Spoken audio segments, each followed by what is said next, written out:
outros sinais que a gente tem que observar no caso do bebê, assim, pra gente saber que ele tá bem, né, assim. Além da questão do controle do peso, que a gente já falou de forma precoce, tem alguns sinais em casa que a mãe também consegue observar e são sinais de alerta, caso o bebê não esteja amamentando da forma adequada. É um bebê que eu espero que faça pelo menos 4 a 6 fraldas de xixi por dia. Então, o bebê que mama consegue fazer xixi. Outra coisa é que eu sei que é um bebê que consegue fazer sonecas longas. Então, sonecas de 3, 4 horas entre uma mamada e outra.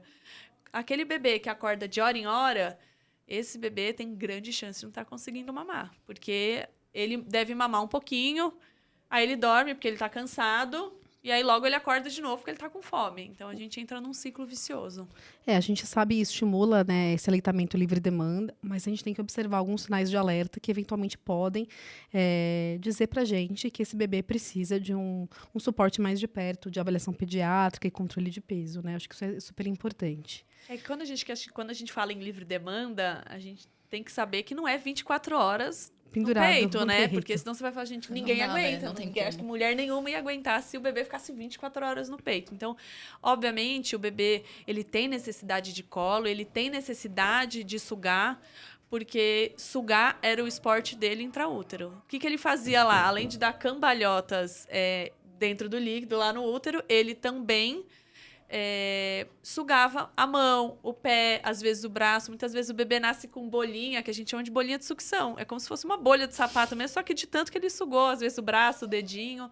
Então, sugar nem sempre é fome no bebê nessa fase. Sugar muitas vezes é conforto. Então, é um bebê que mamou, tá super satisfeito, e aí você põe ele no colo, ele às vezes chorou, e você fala, tá bom, é fome. Aí você põe no peito, dá 3 sugadinhas, aí ele dorme. Aí ele fala, era só o que eu queria, minha Não. mãe, meu peitinho. Ele dorme e fica feliz. E ali, você quer fazer mais algum comentário dessa fase, antes da gente ir pra próxima? Não, acho que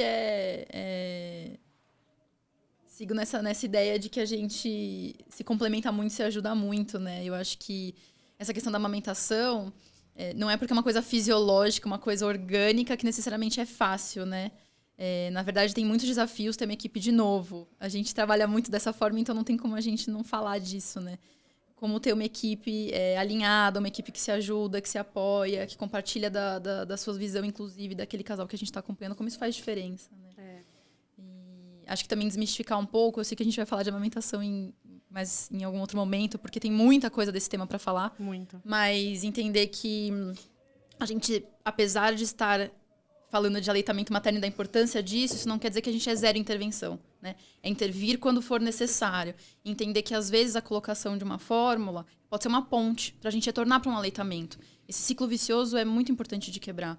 Uma paciente que está tendo que amamentar o bebê de hora em hora, que não consegue dormir, que não consegue descansar, não produz leite. E isso pode virar um grande problema.